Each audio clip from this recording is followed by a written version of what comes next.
Thanks, Karthikeyan. Thanks for the kind words. You forgot to add except arrhythmias. Okay, fine. Anyway, thanks, Dr. Karthikeyan, for giving me an arrhythmia in this and putting me in an arrhythmia summit. But luckily, Cardio voted me by giving me a topic which interests me and fascinates me a lot. So what I shall be doing over the next, let's say, about 15 minutes is try to give you an overview of this. So I shall try to restrict to give you ideas on the novel management and current evidence. So what is going to be new? So all of us know about this, but what I thought I will start off is give you the latest classification given by Baker Boskert in 2021. Heart failure with reduced ejection fraction is ejection fraction less than 40, and the mid-range has rightly been finally christened as mildly reduced ejection fraction between 41 and 50. And 50 plus is heart failure with preserved ejection fraction. And there is a newer terminology called heart failure with improved ejection fraction, with all its connotations about the recurrence rate of close to 40%. So I thought we're not going to go too much, but I thought we will get the classification right. What I shall do is go through these. So I will not go through these topics straight away in the interest of time, because I think Karthi is already running late. The first thing you need to know is remember what the Hippocratic Oath says. It says primum non nocere. It means first do no harm. That is the reason why we are talking about SGLT2 inhibitors. And all these negative trials with rosiglitazone, they said that you should have cardiac safety. And in the Sabatini trial, they started looking at heart failure hospitalization. Deepak Bhatt was in Chennai. When I asked him, why did he look at heart failure hospitalization? He said, there are some data saying that it might be useful. But unfortunately, when they did the studies, the heart failure hospitalization with Saxa went south. But subsequently, all the trials have been coming up. So many outcome trials, cardiovascular outcome trials are coming. And the last ones that came in have been of the SGLT2 inhibitors. I will not go too much into how the SGLT2 inhibitors act. Basically, it's a sodium glucose cotransferase inhibitor, which increases the availability of sodium and glucose in the intestinal convoluted tubule. This also leads on to the afferent arterial vasoconstriction and leading to reduced glomerular pressure and EGFR. 3 prototype drugs are very commonly available in India. I'm not going to talk about epagliflozin, Cana, the DAPA, and the empagliflozin. Now, straight away going into the original results of the 3 drugs. Now, there are two groups of patients that were studied, one with established cardiovascular disease and one with multiple risk factors. And when you look at the results of the MACE, this seems to be working only in patients with established atherosclerotic cardiovascular disease. It did not seem to show any significant difference in multiple risk factors. But if you look at heart failure hospitalization, this seems to be working in established and multiple risk factors, clearly showing that there's something else happening in these group of patients. So when they analyzed patients with and without heart failure, so does it happen only to patients with heart failure? When you look at the overall population, the heart failure hospitalization came down by 32%. And in patients with history of heart failure in the whole group of nearly about 38,000 patients, only 4,000 had heart failure initially, and they showed a reduction in heart failure hospitalization of 31%. So this brings us to the question whether it is going to be in diabetics, non-diabetics, with heart failure, without heart failure. Clearly, with this in mind, several other studies were included with diabetes, without diabetes, and with heart failure and without heart failure. The 2 major trials with heart failure alone, with or without diabetes, have been the DAPA heart failure and the Emperor reduced trials. All of us have heard about this. DAPA had about 4,000 patients and close to the same number in the Emperor reduced trial also. Now, what about the results of those trials when heart failure was the inclusion criteria? Now, in those patients, again, a similar 30% reduction in heart failure hospitalization was made. Now, clearly shows that in diabetics, there seems to be an increased propensity for heart failure. But in reduced ejection fraction with or without diabetes, again, the same results seem to be showing. Now, when you summarize all the results of all the patients, basically the DECLARE patients with heart failure, the DAPA, Emperor, and even the SOLOIST trial, about which I'll talk to you later, all the trials put together, the entire group of patients had a 31% reduction in heart failure hospitalization, and cardiovascular mortality also came down by nearly 16%. Now, what about with diabetes, without diabetes? When these were analyzed separately, again, similar results. Whether you have diabetes or not, there is a 29% and 25% reduction. Similar, more or less similar results. So you don't have to have diabetes. Even in a non-diabetic person in heart failure, if you start giving these SGLT2 inhibitors, they seem to be a significant beneficial effect. So the next important question that comes is, what is the safety of these drugs? So when it comes to safety, look at this, the right side. The incidence of side effects, there are 2 things that stick out. One is going to be the genital infections, and the second one seems to be the diabetic ketoacidosis. These are the 2 major ones. Now, interestingly, the diabetic ketoacidosis and genital infections seem to be happening more in diabetics. And in fact, you will see that these drugs are very different. The euglycemic ketoacidosis is something we should all remember, because if you treat in a diabetic patients, anybody with a sudden altered mental status, vomiting, abdominal pain, and especially if he's taking too much of alcohol, you must be very careful and think about this. It is very important, especially if you miss it, you're going to get into trouble. And this is also interesting to note, none of the non-diabetic patients in the DAPA heart failure trial had diabetic ketosis. That is something very interesting that happened. Now we look at the next major trial, the last trial that came, was EMPEROR reduced. Now I will compare the entire side effect profile of this empagliflozin with placebo. You look at any adverse event, 76% to 78%, clearly showing placebo has more adverse events. What are we mainly concerned about? Hypotension, 5.7 to 5.5%, more or less similar. Ketosis, none of the patients with heart failure, with or without diabetes, develop ketosis in these group of patients. Hypoglycemia, look at it, with diabetes, without diabetes, 20 and 22. Placebo had more hypoglycemia and diabetes. In non-diabetic, 7 to 6, more or less similar. What about genital infections? 6 and 5, hardly anything. Now we are looking at 2,000 plus 2,000, 4,000 patients, and we are looking about something like 11 patients who develop it. Nothing, no significant side effects. Because this, I stress on this point basically because whenever I've had a meeting with cardiologists, most of the cardiologists still don't embrace this concept of using an SGLT2 inhibitor, primarily because they're worried about this hypoglycemia and the genital infections that could happen in patients who are heart failure patients and who may or may not have diabetes. But I strongly advocate, in fact, all my heart failure patients, unless there is a contraindication of the problem, I start using it. The problem is going to be with the EGFR. Now remember, in the DAPA heart failure trial, the EGFR up to 30 was included, and in the EMPA, it was up to 20. So even severe renal dysfunction patients are also studied in these group of patients. Now, the interesting part about these SGLT2 inhibitors is that most of the drugs, when they're introduced, you do a bench study, look at all the mechanisms, and then come to the bedside and start looking at it. The SGLT2 inhibitors have been a total paradox in this particular concept. What happened is the SGLT2 inhibitors came in as diabetic drugs, and they were showing predominant cardiovascular effects. At that point, I was very strongly of the view it is wrongly introduced as a diabetic drug. It should be more of a cardiovascular drug. Similar thing came up, and so many results have been coming. So now the bedside has moved to bench, and so many mechanistic studies have been done with direct potential effects and potential indirect effects of these. Now, this slide kind of summarizes the whole thing about the current concept of mechanism. There are 4 areas of action: the heart, the kidney, the vasculature, and the whole body. If you look at the heart, there is an increased energy metabolism for which I will shift you to the panel on the right side. You look at this, the energy deprived heart and the improved cardiac function with empagliflozin. What exactly happens is, here look at the different mechanisms of oxidation or the ATP energy sources. The glucose oxidation, ketone oxidation, fatty acid oxidation, and the glycolysis. You look at it, the entire panel shifts up. So there's an increased utilization of all mechanisms. So what we said originally, the ketosis and the ketone bodies provide more energy. It is not the concept today.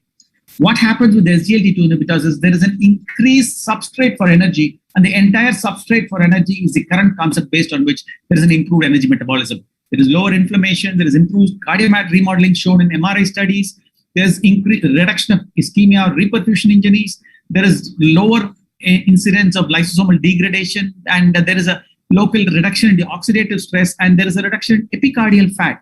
Now that is interesting in an antiarrhythmic effect, which might interest the electrophysiologist. There is a lower SGLT1 activity also noted. In the kidney, it also, I already showed you the benefit that is also going to be there, but there is also an increased secretion of the uric acid, which has also been found to be beneficial. Vasculature, lower inflammation, improved endothelial function, whole body weight loss, and there is a reduction in the sympathetic nervous system and increased erythropoietin, all beneficial effects. Now, with that as the background of the mechanistic studies, now if you look at the guidelines, all the guidelines still stick to one point. All patients must be started on an ACE inhibitor or an ARB, or let's say a RAS inhibition along with beta blocker. This is the 2016 European guideline. This is the 2021 ACC pathway for management of heart failure. Now look at this. They also start ARNI preferred and a beta blocker for all patients to be started.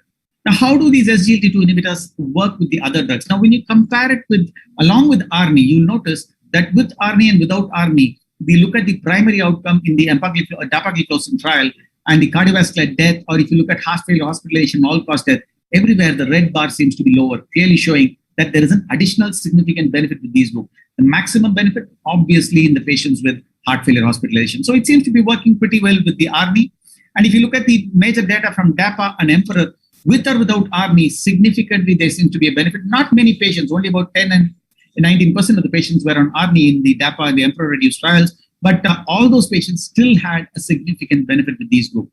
What about usage of diuretics? Now, this is a very interesting sub-study from the DAPA, which showed that the overall usage of loop diuretics seemed to be significantly less when you use dapagliflozin. Not surprising, considering the fact that these drugs are also having a mild diuretic effect by removing the sodium from the urine. Now, what about MRA usage? Now, that is the interesting part, because there are several points to say that if you use an MRA along with this, the MRA initiation, EMPA seems to be working much better. Even if you discontinue, it still works. But overall, there is less discontinuation of the MRA, which is the spironolactone or the eplerenone. There is a much lower discontinuation rate of these two drugs. Now, why are we so interested in all these drugs? Now, we look at that in the next slides. Now, there are a lot of newer concepts that have been coming, which is I thought is the current evidence, which I will go to in the next couple of slides. One is we are always interested in knowing the ejection fraction. What is the effect of the ejection fraction and the coincidence of empagliflozin? Now, this is a beautiful study called the empatropism study, which showed that there is a significant improvement in ejection fraction of about 6%. The end diastolic volume came down, end systolic volume came down, LV mass came down, was improved, and the peak oxygen consumption improved, and ultimately 6% improvement in the ejection fraction has been noted. Now, remember, I told you about combining all the significant drugs. The main if you look at the history and the chronology of how it happened, originally the ACE inhibitors, the ARB, showed a 20% reduction in sudden cardiac death. Now, on top of which, if you added the beta blocker, it came to 42% improvement. Now, over these two drugs, when the MRAs were introduced, 19% improvement. That is the reason why we are interested in retaining the MRAs and the SGLT2 inhibitors come in. The ARNI, compared to the ACE inhibitor group and all these group of drugs, had a significant 22% improvement. So clearly showing that if you're going to combine these three drugs, there is going to be benefit. Now, what happens if you start using the SGLT2 inhibitors in these group of patients? Is it going to be beneficial? Yes, there was an improved incidence of the arrhythmias. The atrial fibrillation came down by nearly 19%. There have been several studies which have shown that there is a reduction in the atrial arrhythmias. And what about the other arrhythmias like the ventricular tachycardia? There was a lot of studies showing atrial fibrillation, the ventricular tachycardia. Now, in this interesting part that I noticed was the dapagliflozin seems to be slightly better than the other two drugs. Now, what is the significance? How it works? Maybe we need to have large-scale studies to prove that this is happening. Now, mechanistically, how does this happen? Now, this paper came up in the April 9th issue of the Circulation, clearly showing a very interesting fact. Induction of the late sodium current is intimately involved in the development of heart failure and cardiac arrhythmias. Now, what it does is the SGLT2 inhibitors seem to be having an inhibitory effect on this, and this seems to be one of the mechanisms based on which it seems to be having an anti-arrhythmic effect and improvement in the LV ejection fraction also. And interestingly, all three drugs that are available popularly, the EMPA, DAPA, and the canagliflozin, had equal potency in blocking this late sodium current. So this seems to be something interesting that nothing seems to surprise us, because there are so many things that are being said about these drugs. It seems to be working. The last frontier I want to talk about is this particular aspect. We don't use the SGLT2 inhibitors in acute decompensated heart failure, but it's a very interesting subset wherein the post-discharge mortality and rehospitalization is 20 to 30% within the first 3 to 6 months. What is the role of SGLT2 inhibitors in these groups?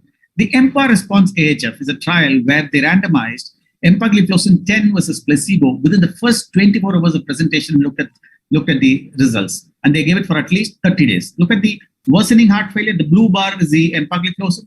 Yes, significantly better. Look at this. Again, the 30-day hospitalization and death, it seems to be better. Death and hospitalization is day 60, again better. And look at it, the bars seem to be separating. Ultimately, the statistical significance came in somewhere around 60 days. So beyond 60 days, the benefit is there if you start the SGLT2 inhibitors within the first 24 hours. So there seems to be justification. Small study. Basically, this study was curtailed because of the COVID pandemic. But in an acute decompensated heart failure, the resistance to diuretics is very often seen. We see that they don't respond well. What happens if you add the SGLT2 inhibitors? Now, before and after, if you look at the diuretic efficiency, look at it. Here is where with the SGLT2 inhibitors is added, the diuretic efficiency clearly improves, and the urine output also clearly significantly improves. But what about the renal function? We are always worried about the renal function when there is diuresis. creatinine has been very stable, mean arterial pressure has not dropped, the glucose levels are stable, and this drug seems to be the drug which has to be given when you have a diuretic resistance. Now, the last drug that I want to add about in this context of acute illness is the sotagliflozin. Sotagliflozin, like the SGLT2, has an additional benefit called the SGLT1, which primarily is the SGLT1 is primary transporter for absorption of glucose and galactose in the GI tract. And when you combine this drug in a patient with heart failure, the Soloist trial actually started using it in patients who have been admitted with an acute episode of heart failure, and they had this SGLT1 and 2 benefit. And when this drug was added, they found out that the primary overall outcome of cardiovascular death and heart failure was a significant reduction, a 39% reduction. Now, it worked across all subgroups. Interesting subgroups are EF more than 50% also. It seems to be working, in fact, working more. It worked across all areas, age, sex, whatever, even the EGFR 60 or more than 60, it worked.